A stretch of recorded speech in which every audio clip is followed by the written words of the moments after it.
함께 하시고 우리들에게 하나님의 큰 은혜와 사랑과 복을 주시길 원하십니다. 하나님과 늘 동행하시면서 하나님의 놀라운 것들을 늘 공급받는 복된 삶이 되어지기를 예수님의 이름으로 축원해 드립니다. 우리 한나 찬양대가 찬양하니까 반주자가 그냥 엄청 세게 치는데, 타치가 세졌는데, 너무 할머니 취급하지 마세요. 너무 감사합니다. 귀하게 또 찬양 올려드렸습니다. 여러분, 하나님께서는 우리들의 죄를 보실 때마다 아유 꼴 보기 싫어 그러면서 고개를 돌리시거나 막 인상을 찌푸리거나 잘못된 것을 끄집어내서 막 말하고 또 말하고 또 말하고, 그냥 수십 번 수백 번 이렇게 옥조이면서 말하고 꼼짝 못하게 하시는 그런 하나님이 아니세요. 우리 하나님은 우리들의 죄를 아시고 또 그 죄를 다 보고 계심에도 불구하고 언제나 은혜를 베풀어 주시는 하나님이십니다. 우리에게 선한 모습으로 찾아오셔서 우리를 또 부드럽게 만져주시고 힘들고 어렵고 눈물 흘릴 때마다 우리들의 죄를 용서해 주시는 하나님, 그분이 우리의 하나님이십니다. 왜 그렇게 하냐면 관계를 맺고 싶어서 그래요. 내가 잘못했는데 자꾸 그 죄를 이야기하고 또 하고 또 하고, 실수한 것을 또 이야기하고, 1년 전에 얘기했는데 5년 전에 또 이야기하고 또 이야기하면 관계가 좋아지겠어요? 나빠지겠어요? 이제 그만해. 이제는 뭐예요? 잘못이 아니라 뭐예요? 잔소리로 들린 건 아니겠습니까? 하나님은 우리의 관계를 정말 좋게 만들어 가고 싶으세요. 그래서 하나님이 원하시는 선하신 그 마음과 그 뜻은 우리들의 죄를 깨닫게 해서 회개할 때마다 용서해 주시고 하나님의 선하심으로 갚아주시기를 원하시는 하나님의 그 마음. 그래서 하나님은 때로는 우리들의 죄를 알고 계심에도 불구하고 마치 모르시는 것처럼 그렇게 우리를 또 사랑해 주시는 그 하나님 아니십니까? 어떨 때는 강하게 눈물 흘리기도 하시지만 어떨 때는 깨달음을 통해서도 회개하게 하시고 다양한 방법으로 하나님이 우리와 함께하고 관계를 맺고 계시다라는 말씀이에요. 오늘 본문의 말씀, 우리 다윗과 시므이에 대한 이 사건을 세 번째 보고 있는데 오늘 결말과 같은 내용입니다. 다윗이 이스라엘 왕이 되었습니다. 그런데 얼마 뒤에 그의 아들 압살롬이 반역했잖아요. 아들과 싸울 수 없어서 왕궁을 버리고 피난합니다. 그 피난길에 사울 왕의 친족인 시므이가 나타나서 쫓아다니면서 돌을 던지면서 험담하며 조롱하며 저주합니다. 그 말을 들었을 때 다윗이 얼마나 마음이 원통합니까? 사울이 죽은 것이 왜 자기 탓이냐고요. 자기가 왕이 되고 싶어서 사울을 내모은 것도 아니잖아요. 그런데 그 사울의 죽음을 다윗에 돌리고 있는 이 시므이의 그 저주를 들으면서 원통했습니다. 그럼에도 불구하고 다윗은 시므이를 죽이거나 시므이의 그 입을 다물게 하지 않고 있었습니다. 왜 그렇습니까? 사람의 말로 듣지 아니하고 하나님 말씀으로 들었기 때문이지요. 시므이가 퍼붓는 그 저주, 다윗과는 상관이 없는 이야기들이었지만 그러나 그 소리를 들을 때 다윗은 하나님과 자기 관계를 생각합니다. 지나온 세월을 돌아보면서 걸음걸이가 얼마나 더럽고 추악했는지 그것을 깨닫게 되었기에 주여 저 저주 때문에 하나님이 나를 선하게 갚아주실 줄 믿습니다. 그리고 하나님만 바라보고 의지했던 다윗, 그렇게 피난길을 걸어갔던 다윗이었습니다. 하나님은 다윗의 원통함을 아셨죠. 나의 원통함을 갚아주십시오. 시므이가 말하는 것도 원통하지만 실상 왜 피난합니까? 사랑하는 아들이 자기를 배반했으니까. 그 패역한 아들을 어쩔 수 없으니까 하나님 그 원통함을 호소할 때 하나님 원통함을 들어주십니다. 압살롬의 마음을 움직여서 판단을 흐리게 만들었습니다. 잘못된 판단을 하게 해서 다윗을 쫓아가서 빨리 왕권을 강화시키기 위해서, 안정시키기 위해서 그렇게 쫓아다니다가 결국에는 압살롬이 죽임을 당하게 되어지죠. 사무엘하 18장 8절 9절 말씀 보겠습니다. 압살롬이 어떻게 죽었는지 한번 보겠습니다. 사무엘하 18장 8절 9절 말씀, 10절 말씀입니다. 자막 좀 띄워주세요. 네, 같이 읽습니다. 시작. 압살롬이 다윗의 부하들과 마주치니라. 압살롬이 노새를 탔는데 그 노새가 큰 상수리 나무 벙긋한 가지 아래로 지날 때에 압살롬의 머리가 그 상수리 나무에 걸림에 그가 공중과 그 땅 사이에 달리고 그가 그 탔던 노새는 그 아래로 빠져나간지라. 한 사람이 보고 요압에게 알려 이르되 내가 보니 압살롬이 상수리 나무에 달렸더이다. 아니, 압살롬이 멋지잖아요. 잘생기고 몸도 좋고 머리도 길고 숱도 많고. 그런데 그것이 문제였습니다. 노새를 타고서는 달려오다가 그만 상수리 나무에 걸렸어요. 공중과 땅 사이에 매달렸다, 그렇게 표현하고 있죠. 그 탔던 노새는 그 아래로 지나갔다. 그러니까 매달렸다, 대롱대롱 매달려 있는 것을 보고 압살롬이 상수리 나무에 매달렸습니다 라는 보고가 들어옵니다. 그러자 요압 장군이 10명의 군사를 데리고 가서 거기서 찔러 죽이죠. 그렇게 압살롬은 죽고 반역은 또 반역자들은 다 진압되고 말았습니다. 이제 승리를 거둔 다윗은 다시 왕궁으로 돌아가야 합니다. 요단강을 건너서 왕궁으로 돌아가기 위해서 그는 이제 회군하게 되어졌죠. 그때 다윗을 따라다니며 저주했던 이 시므이, 그가 베냐민 지파 1000명과 그리고 사울왕의 시종인 시바라고 하는 그 시종과 함께, 그 가족들과 함께 모여서 이제 왕궁으로 복귀하고 있는 다윗과 그 일행을 맞이합니다. 영접합니다. 그리고 다윗왕 앞에 와서 엎드리지요.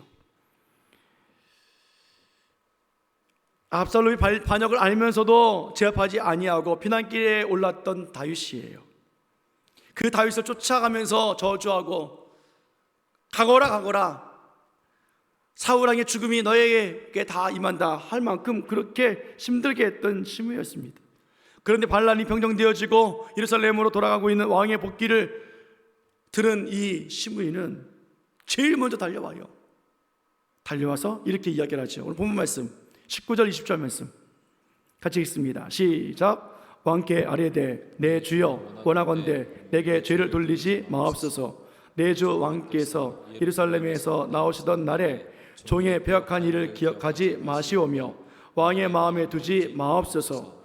왕의 종 내가 범죄한 줄 아옵기에 오늘 요셉의 온 족속 중 내가 먼저 내려와서 내 주 왕을 영접하나이다. 아니, 돌을 던지고 저주를 퍼붓던 사람이라고요.